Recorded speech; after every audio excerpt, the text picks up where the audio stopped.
Bueno, buenas tardes. Continuamos entonces ya con la tercera clase de puentes, la parte C, en donde empezaremos a estudiar diferentes tipologías. A modo de guía orientativa solamente mencionamos en función de la luz, para luces cortas, medias a grandes o grandes luces, distintas tipologías que suelen ser las más ventajosas comparativamente para ese rango, ¿no? Entonces vamos a empezar a hacer algunos comentarios respecto de las diferentes tipologías, comenzando por las más simples.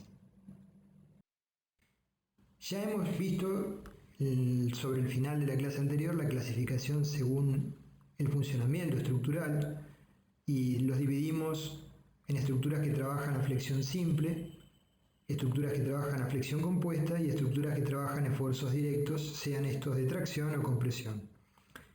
El caso de compresión sería un arco que trabajara estrictamente a compresión simple, ¿sí? No es muy frecuente, pero puede ser que sí domine el esfuerzo de compresión.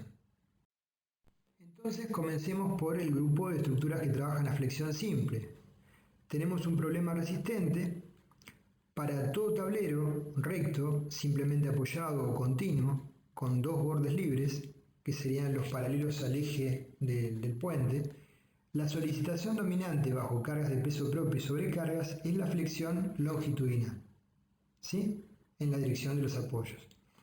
Esta flexión puede ser resistida de dos formas: distribuyendo en forma uniforme o casi uniforme a lo ancho del tablero la rigidez flexional, lo que se traduce en un puente losa, o concentrando la rigidez flexional en ejes longitudinales a lo largo de determinadas líneas paralelas, lo que conlleva la tipología del puente viga.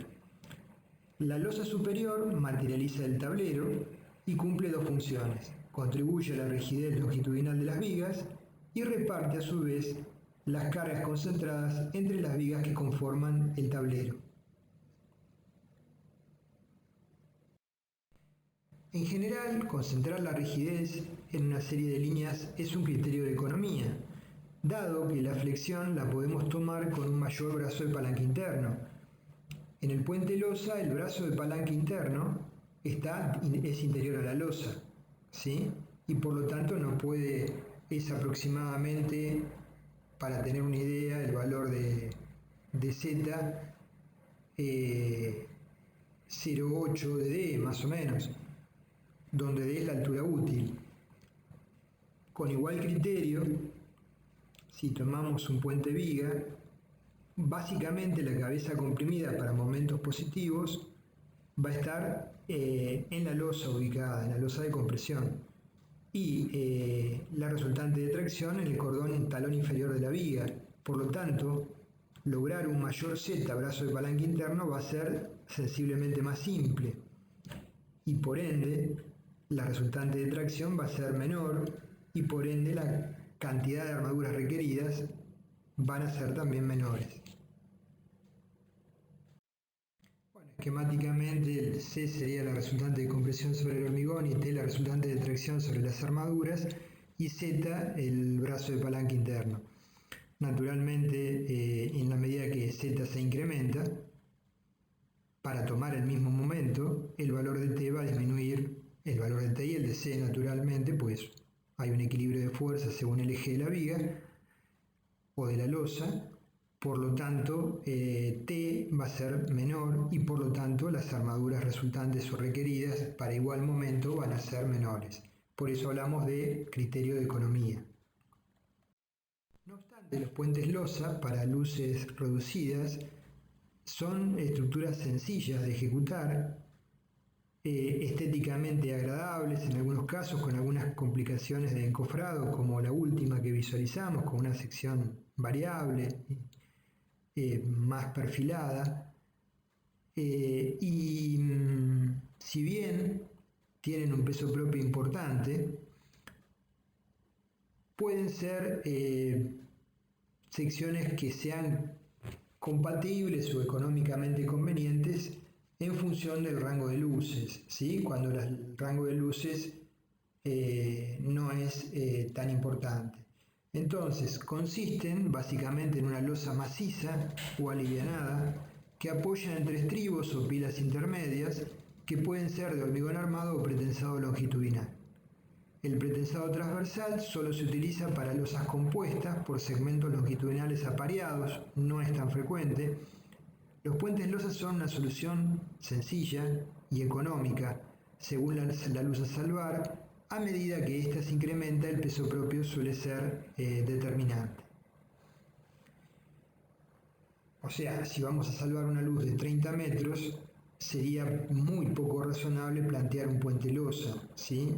Porque para tener una rigidez adecuada, el espesor de la losa es tal que el peso propio es un factor determinante.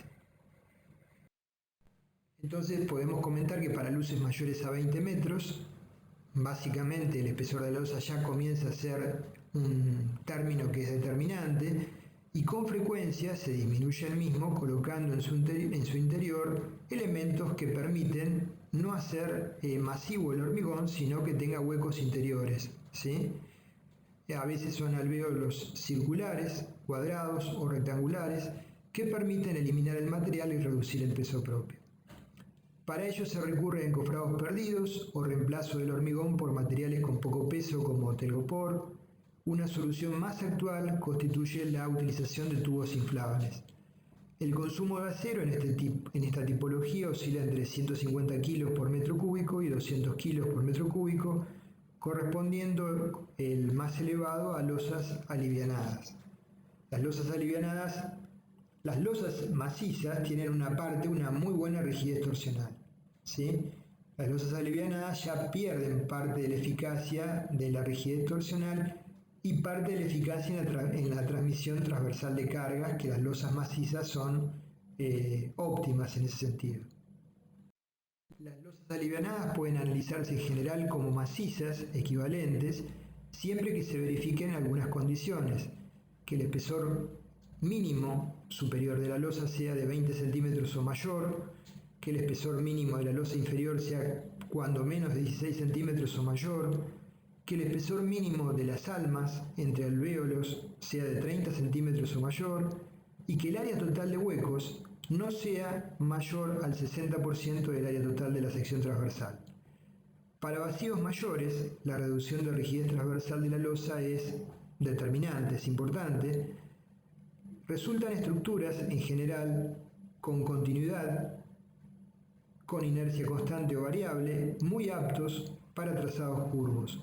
De hecho, en muchas autopistas, en los accesos de autopistas, ustedes pueden ver en las ciudades importantes, o grandes ciudades, en Capital Federal lo van a ver, accesos a las mismas con esta configuración o esta tipología.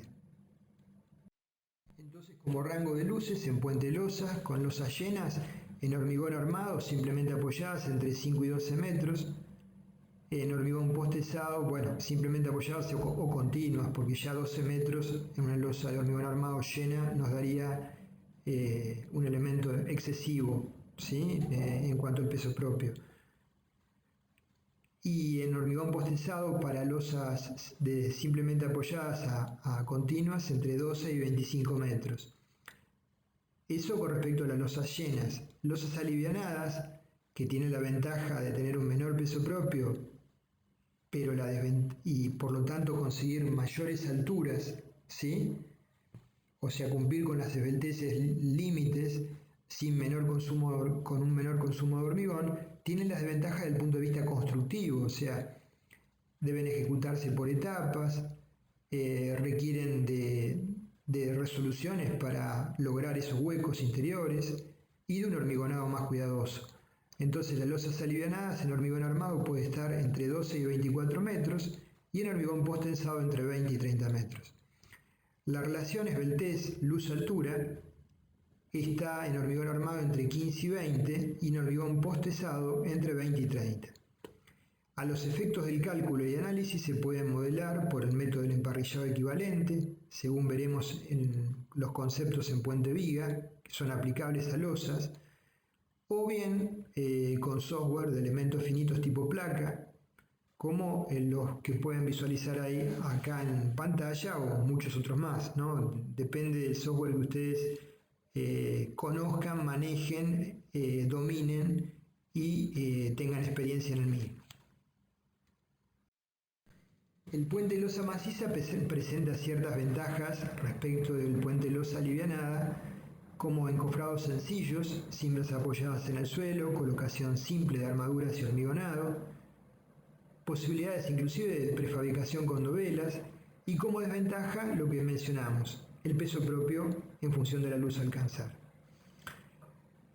El puente de la losa alivianada presenta las ventajas que son obvias: importante reducción del peso propio, podemos lograr mayores luces, se facilita la continuidad entre vanos, se logran diseños que son realmente muy bonitos en algunos casos, estéticos, y como desventaja pierden capacidad para resistir momentos torsores, para distribuir transversalmente las cargas, se dificulta el hormigonado de la losa inferior, para losas alivianadas con huecos rectangulares, se vuelve necesario hormigonar primero la losa de fondo, ¿sí? Luego los nervios y finalmente terminar con la losa superior. El proceso de armado es también más complejo. En puentes vigas es la solución que más se utiliza para puentes de luces de hasta 40 metros por vano. Normalmente son vanos simplemente apoyados, optimizando, como dijimos, los materiales al incrementar el brazo de palanca interno. En general, cuando se resuelve el sistema con vigas postensadas, se prefiere tramos isostáticos.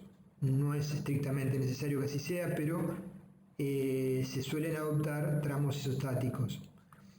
Es frecuente ejecutar la superestructura por etapas, con una primera constituida por vigas premoldeadas en playón, luego son montadas en las pilas, hormigonada la losa de calzada, y se vincula con la cabeza de la viga, placa, ambas vinculadas por conectores de corte, como podemos ver en la foto, que son esas barras de armadura que sobresalen por encima de la cara superior de la viga.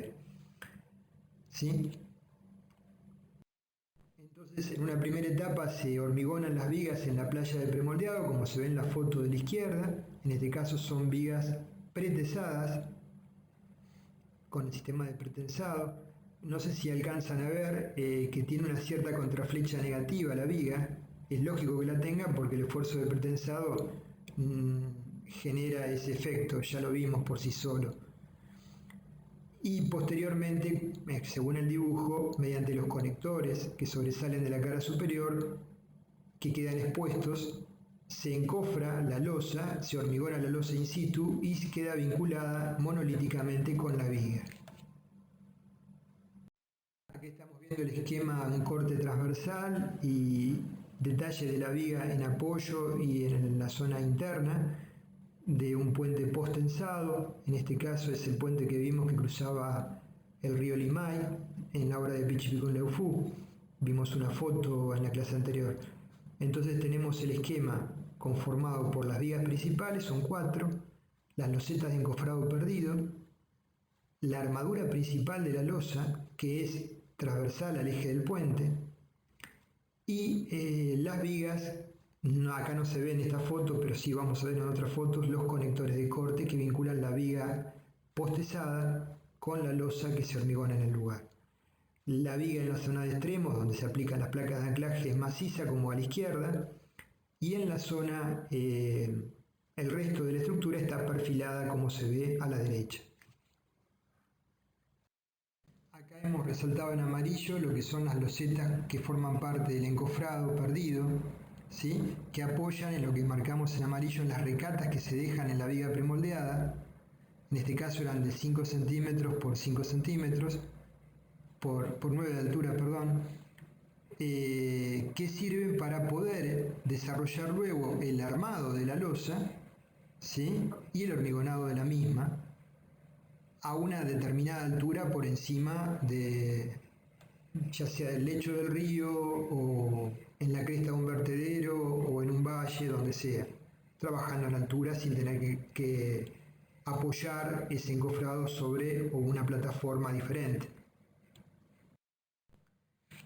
Acá lo que le muestro el mismo puente sobre el Pichipicunleufu en la etapa constructiva, como vimos recién en el corte, en la zona extrema es maciza, lo vemos en la flechita en negro, ¿sí? Se visualiza claramente, y en la zona interna está perfilada. Donde ustedes ven normal a la viga, pelos que sobresalen, ¿sí? Y como una rigidización, es donde van en correspondencia en los tercios de la viga, se van a ejecutar en el lugar, hormigonar y luego postezar vigas transversales. Lleva vigas transversales sobre los apoyos y este puente en particular, vigas transversales llevó en los tercios.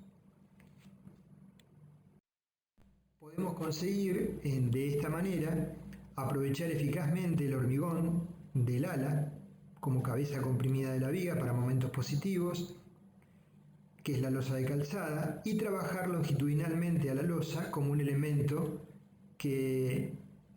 trabajar longitudinalmente como elemento comprimido y transversalmente como elemento de distribución de cargas entre las vigas principales. Como dijimos, las vigas transversales que vinculan las vigas principales sí o sí existen siempre en los apoyos. Interiormente es una opción del proyectista colocarlas o no. Presenta ventajas y desventajas colocarlas. O sea, como ventaja les puedo mencionar, permite una mejor distribución de cargas entre las vigas principales sin exigir en demasía a la losa, que si no sería el único elemento que transmitiría las cargas entre, supongamos, una carga concentrada aplicada sobre la viga de la derecha extrema. Para que tomen carga las restantes, tiene que haber un elemento que las transmita. Si no hay vigas transversales, solamente es la losa. Entonces, vigas transversales sobre los apoyos siempre deben existir. En las zonas interiores puede no haber, con lo cual requerimos una losa de mayor espesor y mayor cantidad de armado, o bien puede haber una en el centro o dos en los tercios, ¿sí? Ya no es frecuente colocar más que eso porque las vigas transversales, como vimos, se suelen hacer en el lugar y por ende requieren de encofrados suspendidos en altura, el hormigonado en esa posición y luego dejar esperar un cierto tiempo para hacer un postensado, porque son normalmente vigas postensadas también, con un postensado centrado, porque según las cargas asimétricas transitando por izquierda o por derecha de la calzada van a generar momentos flectores sobre esa viga transversal de diferente signo. Por eso se necesita un esfuerzo de postensado centrado, ¿sí? No se puede descentrar el mismo. Entonces es una cuestión que el proyectista evaluará en cada caso la conveniencia o no de colocarlas. Acá vemos el esquema estructural de un puente viga modelado como un emparrillado con 4 vigas principales entre apoyos, 2 vigas transversales sobre los apoyos y una viga transversal en el centro. La modelación por software de barras de este tipo de puentes es muy simple, ya lo hablamos en Hormigón 1 cuando hablamos de losas, algo más mencionaremos, pero es realmente un tema bastante sencillo, ¿sí? En general. Se puede también transferir las cargas móviles en forma relativamente simple, poniéndola en diferentes situaciones sobre el tablero y viendo las reacciones de las cargas sobre las vigas principales. Y hacer un análisis entonces integral del tablero y ver qué proporción de momento toman cada una de las vigas. Por lo general, las vigas de borde toman una porción de carga mayor que las centrales, derivado de que las cargas excéntricas no tienen la posibilidad de colaboración de vigas a ambos lados, como son las vigas internas. A efectos de un prediseño podemos considerar que para puentes de anchos entre 8 y 12 metros, la cantidad de vigas longitudinales varía usualmente entre 4 y 6. A menor número de vigas principales premoldeadas, menor costo de encofrado y armado, tenemos menor cantidad de unidades a realizar por vano, pero a costa de un mayor peso individual de cada elemento, con la consiguiente complicación respecto de los equipos que contemos para izarlos, transportarlos y montarlos sobre las pilas. Ni hablar de si las pilas tienen una altura importante respecto al nivel sobre el cual se está trabajando con los equipos. Asimismo, a menor número de elementos de viga, mayor separación entre sus ejes, lo que se traduce en que la losa tiene luces entre apoyos mayores y por lo tanto mayores momentos, a igualdad de condiciones, ¿sí? Por las cargas de tránsito. Una cantidad frecuente es entre 4 y 5 vigas, con una separación que va entre 2,5 metros y 3,30 metros. El espesor de la losa de calzada es función de la separación entre vigas principales, pero no puede ser menor que 12 centímetros. Por lo general, un valor frecuente es 20 centímetros como espesor de losa de calzada. En estos casos, las vigas, como dijimos, son macizas en la zona de apoyos. Acá estamos viendo la zona de apoyo. En negro el apoyo de neopreno. Abajo hay un rayado que sobresale, que es un hormigón de segunda etapa que se realiza después de la viga de apoyo, que es la viga cabecera, y después viene la pila. ¿Sí? Ese hormigón de segunda etapa se hace posteriormente al de primera etapa de la pila para nivelar correctamente la superficie y apoyar el pan de neopreno sobre ella. Entonces, esa zona maciza normalmente tiene una extensión que es del orden de la altura de la viga, ¿sí? Para que las cargas concentradas se disipen en forma uniforme. Bueno, como hemos mostrado en esquemas y dibujos anteriores, las zonas extremas de las vigas postesadas son macizadas. Acá se lo puede ver claramente en la playa de Premoldeados, mientras se está trabajando tesando con un gato hidráulico que tesa varios cables en simultáneo, uno de los cordones de la viga. En una viga premoldeada, que forma parte de un puente de viga que luego se vincula con la losa, tenemos claramente un talón inferior, que es la zona traccionada precomprimida, el alma, y un talón superior, que es la zona comprimida. Hay que analizar las diferentes etapas por las cuales pasa la misma, como recordamos cuando vimos pretensado, las clases de pretensado. En la playa de premoldeados, cuando se aplica el postesado y está la viga apoyada sobre el encofrado, se curva hacia arriba y se manifiesta el peso propio.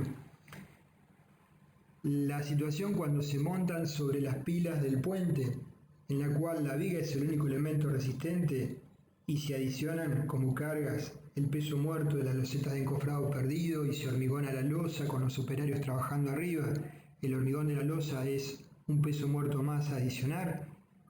Y la situación final, cuando la losa ha fraguado, se terminan las carpetas, las barandas y se abre el puente de circulación. Entonces actúan las sobrecargas de uso. Para las tres situaciones hay que verificar las tensiones, la situación bajo cargas de servicio de tensiones, en las dos primeras con la viga aislada que vemos y en la última con la viga compuesta, que es una viga T. Y también hay que verificar la seguridad rotura en forma independiente. Respecto de la situación de la viga aislada apoyada sobre las pilas de puente, hay que tener mucho cuidado con la posible falla del talón superior comprimido por compresión antes que la armadura inferior entre en fluencia, ¿sí? La verificación a rotura. La verificación tensional en esa instancia en el 99% de los casos verifica, pero a veces la verificación a rotura es tal que conduce a una falla frágil y hay que rediseñar la viga. Entonces acuérdense siempre la verificación a rotura en las tres etapas y tengan mucho cuidado en esta etapa transitoria. Asimismo, y para ir terminando ya con esta parte de la clase, para asegurar que esa viga aislada luego funcione como una viga placa, debemos diseñar los conectores como están señalados de corte, que suelen ser los estribos principales de la viga que sobresalen de la cara superior y quedan inmersos en la losa. Eso requiere un cálculo como fuerza rasante, según lo que vimos en vigas compuestas, ¿sí? Para que efectivamente la fuerza rasante resultante de compresión sobre la losa pueda pasar a través de la superficie y equilibrarse con la resultante traccionada en la zona donde está la armadura tesa y no tesa. Con respecto a las secciones, el talón inferior de la viga requiere tener dimensiones suficientes, en este caso de 60 por 40 de altura, para tomar las tensiones resultantes bajo carga de servicio con sobrecarga máxima y aparte poder alojar las vainas que tienen los cables de pretensado en la zona de momentos máximos en la zona inferior y la armadura pasiva para controlar la fisuración y colaborar en la rotura con su respectivo brazo de palanca. Con respecto al talón superior, ya sabemos que las dimensiones mínimas obedecen a la verificación de tensiones, pero también a la seguridad de rotura. Acá podemos ver fotos de armado de otro puente, el puente sobre el vertedero en la represa de Pichipicún-Leufu, en la etapa de preparación para hormigonado de la losa, donde se ven los conectores de corte de las vigas de la losa del puente, y en la foto de la izquierda se ve las dos vigas premoldeadas. Estas son vigas de hormigón armado con los conectores de corte, que es la viga aislada, soporte del riel del pórtico grúa.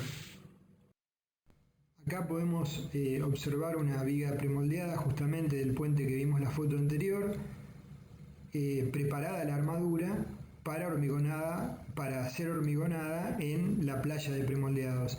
Esta viga en particular, las vigas sobre el vertedero de la obra de Pichipicún-Leufu, no son vigas postensadas, ¿sí? Por eso tienen la cuantía de armado que ven de barras del 25 en una buena cantidad en el talón inferior. Y sí se ven los conectores de corte.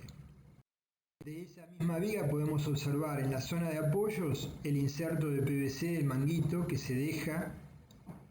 decidimos dejarlo en esa posición para colocar un mandril e izarla, ¿sí? Dado que tomarla de las armaduras pasantes superiores constituía un riesgo para el personal por la posible rotura frágil de las armaduras y la caída de la viga. Y en la foto de la derecha lo que se puede observar es que, dada la gran cantidad de armadura que hay, no teníamos posibilidad física de hacer un empalme por yuxtaposición. Entonces lo que se decidió son colocar estos elementos, que son los manguitos prensados que vimos en hormigón 1, manguitos hidráulicos, que funcionaron muy eficientemente y permitieron no duplicar las armaduras en esa zona, que era imposible hacerlo.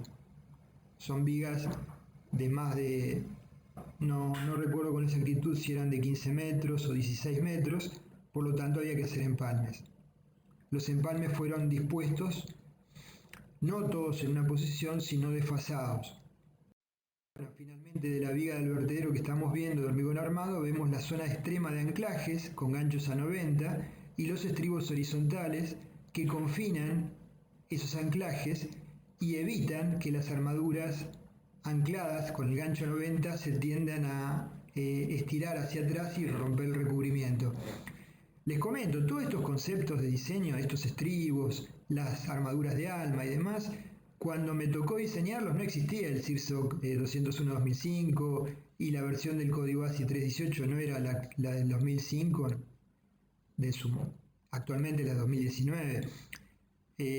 Nos basamos en los conceptos que conocíamos y en la bibliografía de referencia, por ejemplo los Leonhardt, para tomar estas decisiones, ¿no? Porque el reglamento 201-82 era un reglamento bastante precario ya para cubrir estas situaciones.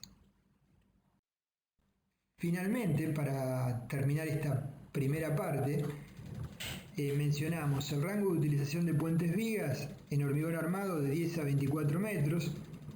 Por encima de los 20 metros son vigas continuas. En hormigón postesado de 20 metros a 45 metros. El 45 es una medida que tiene que ver un poco con que el peso de las unidades a transportar y a colocar en su posición definitiva ya cobra tanta relevancia que se vuelve difícil tener elementos de izado y montaje de una potencia adecuada. Y la relación luz-altura de las esbeltez en hormigón armado de 1/14 a 1/16 y en hormigón postensado de 1/16 a 1/20. Igualmente hay que hacer un cálculo de flechas, una verificación de flechas para ver si esto es razonable, pero usualmente estos son rangos de luces y esbelteces que se suelen utilizar en esta tipología. Bueno, gracias por su atención. De esta forma continuaremos con estudiando tipologías de puente pórtico, puente arco y puentes de grandes luces en las futuras clases.